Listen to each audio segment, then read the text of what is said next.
Hey there everyone, what's up? Back today with another impressions video. And this one's not quite a new game. Actually, it's a bit old. This one is actually originally on the PS1, and I played on the PS1 a few years ago, but today I'm going to be talking about the PSP version. And that game is this. 俺の屍を超えて行け, which is roughly translated over my dead body. And this game right here is probably probably one of the best PS1 RPGs you've probably never heard of. It was only released in Japan, and it's a very Japanese game, but it's a game that is spectacular in a lot of ways. And like I said, I played the PS1 version a while back, so I will talk about the differences between the PSP version and the PS1 version, but recently I bought the PSP version and played through it again, and I'm going to be talking about it today. So let's first start by explaining the basic system of the game. So the basic idea is that you are a cursed family, and the curse is generally this. The people in the family are cursed to hyper age. And this means that they'll be born, age to full maturity, and die within about a year and a half, give or take a few months. So you have essentially you're working to kind of break this curse and defeat the evil demon who put the curse on you. And it's an oni, which is like a Japanese demon, but it's important because the game is, like I said, it's very Japanese, and I'll explain why throughout this. But the general system is that you start out as one character, and you use that character to, of course, create children. And you create children with gods, and these gods have various power levels, and you have a power level. And you'll have kids with the gods, and the kids will join your party.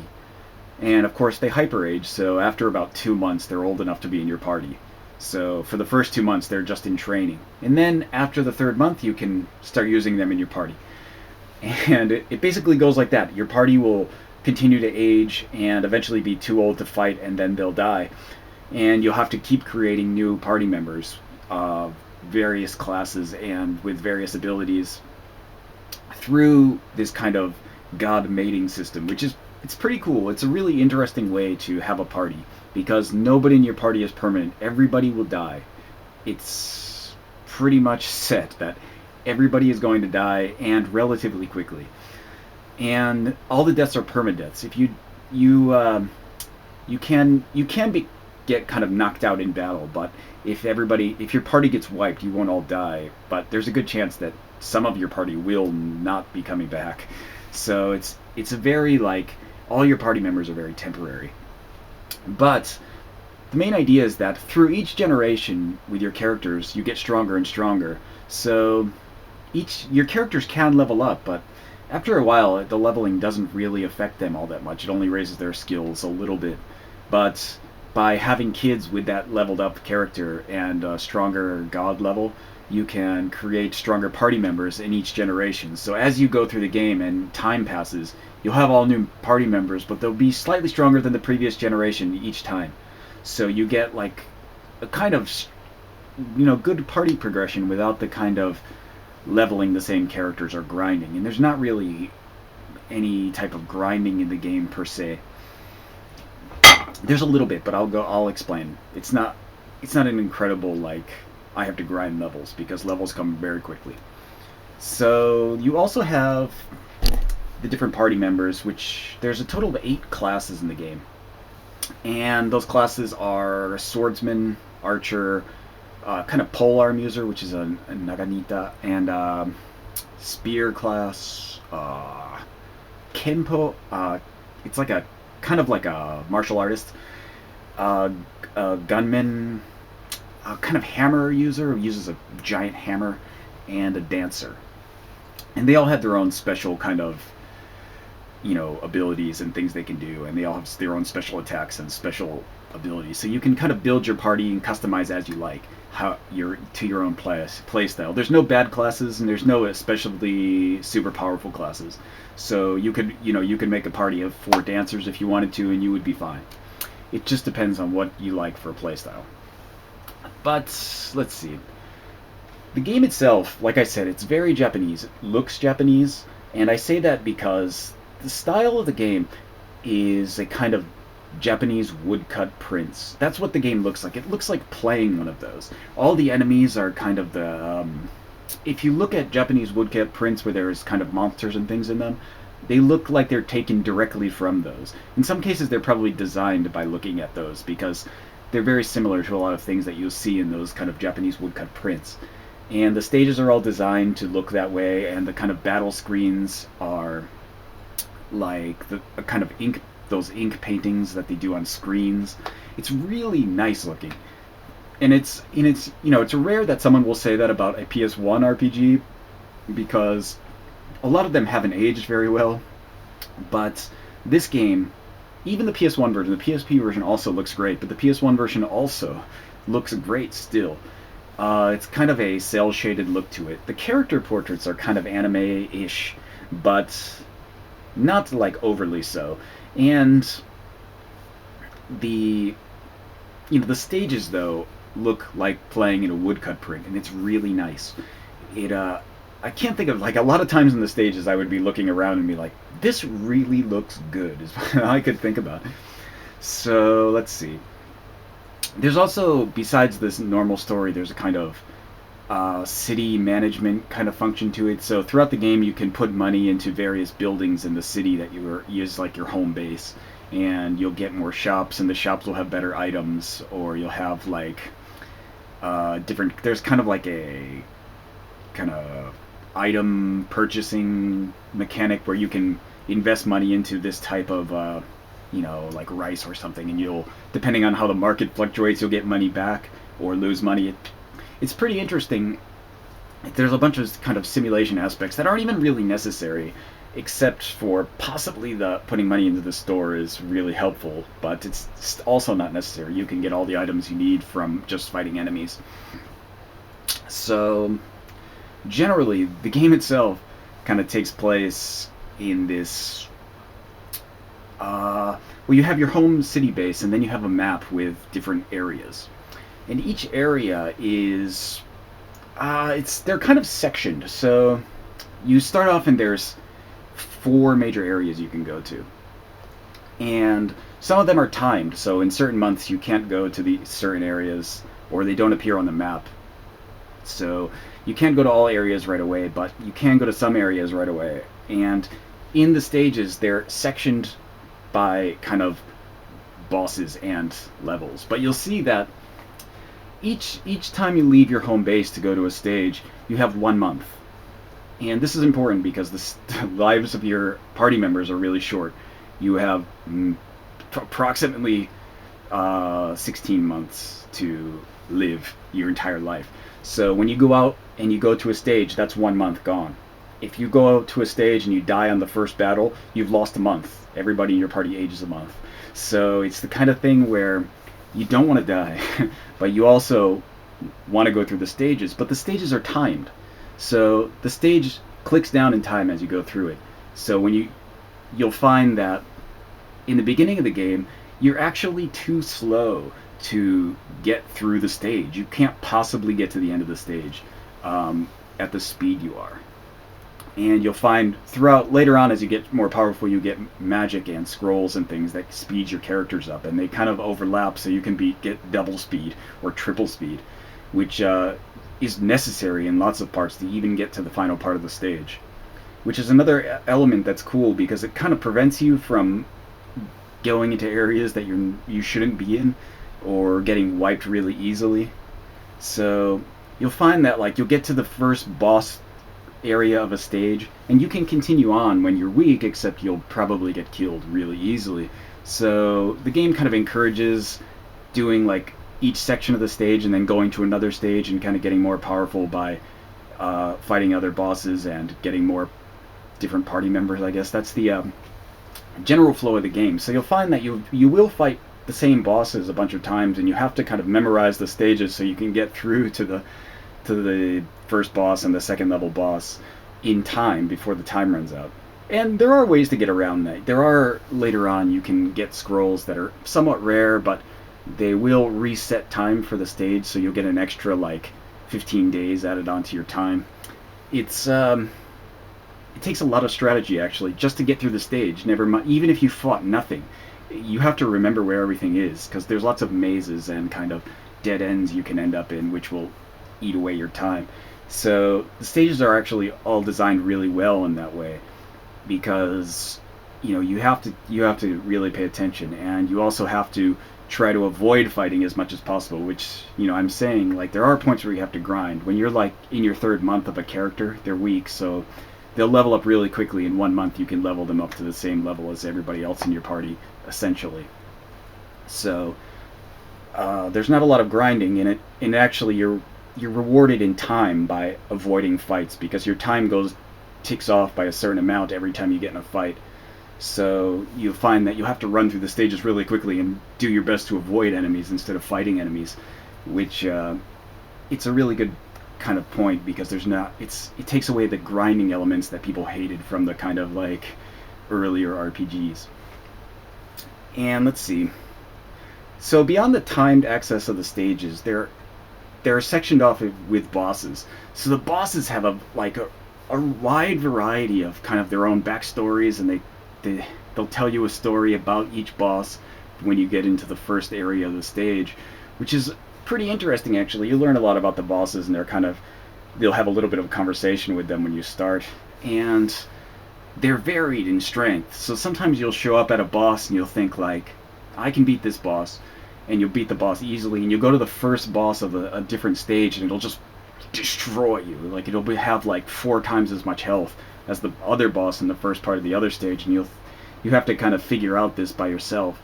So lots of times you'll lose a character or something right when you get to the boss, and you'll have to kind of go back later with a stronger party or a better strategy. And it adds a lot to the game, because when you lose a character, it's not usually a big deal, because you're almost constantly losing characters. If you set up a party to be, like, normally losing and gaining characters, you're probably getting a new character every, like, 3 or 4 months in the game, and it makes losing a character it doesn't hurt so much, because you usually have at least one or two backups that you can throw in, and they'll be usually around the same level of good. So it's not a huge deal if you get wiped. But it's not to say the game is easy, even though you could potentially lose all your characters and lose the game, but it's hard to lose everybody in one go. If your whole party got wiped, you might lose one character permanently there, but you might not lose anybody, and you might lose 2 characters, which is kind of a disaster. But what I'm saying is that the game itself, strategy is very important. How you fight the battles is very important. Especially, you can't just kind of run in and smash on bosses and expect to win, because you can't grind levels to get above the levels. You don't have enough time, and you don't have enough enemies to do it. So the strategy is very important. You could raise generations over generations over generations, but time for that is ridiculous in order to beat certain bosses.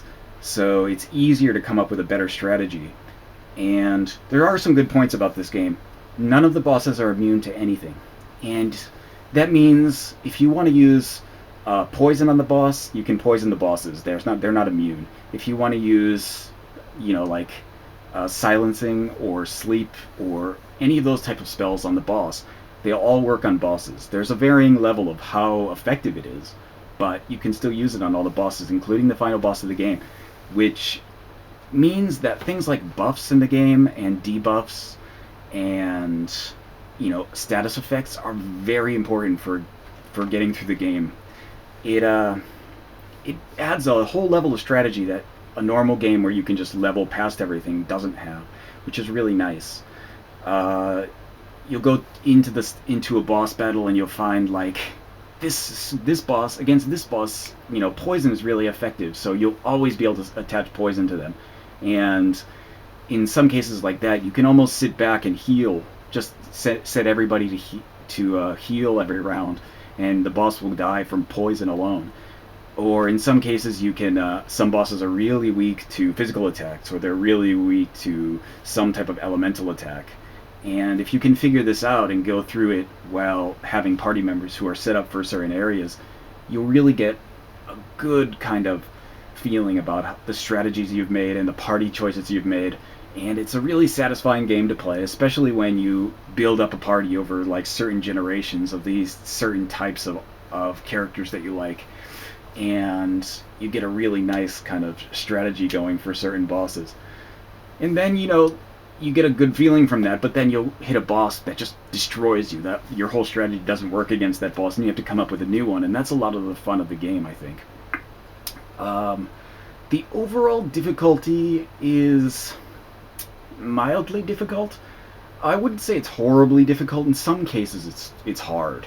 You'll get into some parts of the game. The final boss I had... Okay, I want to say the PSP version, I had way more trouble with the final boss than I did on the PS1 version. I don't know why. I don't know if it was just the strategy I was using this time or then, but I have a feeling I used this very similar strategy, but it was much more difficult this time. So it's possible that the kind of the balancing is a little bit different in the PSP version and the PS1 version. If you've played the PS1 version, but there are some differences between the versions, but not that many.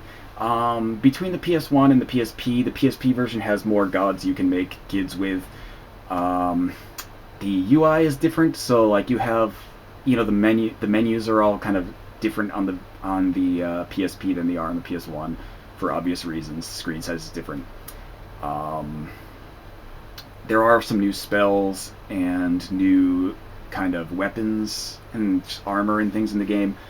What else? The spell effects, like when you do spells and you have, like particle effects and things, they're updated, so they look better on the PSP. Oh yeah, the main thing that was cool was that after you beat the game, there's kind of like a reverse Tokyo, I think. It's not Tokyo, it's Kyoto. It's like a reverse Kyoto, where like you can access it after you beat the game. You can access like this kind of it's like a New Game Plus almost, where it's super difficult. You'll go in, the map is reversed, and the enemies are all super strong, and there's like a kind of hidden boss at the end, which it's a really cool bonus because it actually adds a lot of play to the game if you've played the first one already. So beyond that, maybe that's all I wanted to talk about for this. I'm sure I'll think about 100 things that I forgot to say, but right now I can't think of any. But this is the game, Over My Dead Body, or Ore no shikabane wo koete yuke, which is one of the best RPGs on the PS1, and probably one of the best RPGs on the PSP. I can't gush enough about this game. Really, it's so good, and it's so refreshing because it's turn-based, but it's not like any kind of other game you've played. There's a lot of cool systems in this game, and there's a lot of cool kind of things going on that don't happen in other places. And another point of good news is that they're apparently making a sequel to this game on the Vita, which will come out who knows when, but they did release a trailer for it recently. Actually, not recently, last year at Tokyo Game Show. So almost a year ago. But hopefully that will be announced. Something about it will be announced again at Tokyo Game Show, or they'll show some updated footage of that, because it's one of my most anticipated Vita games at this point, and probably one of my most anticipated games at this point, because this game is spectacular. If you can read Japanese, play it. If there's a translation, I don't know if there is, play it. It's such a good game, and it's not expensive. The Japanese version will probably run you about $15 maybe. It's something you should definitely look into if you haven't played it. It's probably, like I said, one of the best PS1 era RPGs that you've probably never heard of. So this video has gone on too long. I'm out of stuff to talk about. I'm gonna end it here. So I will see you guys next time.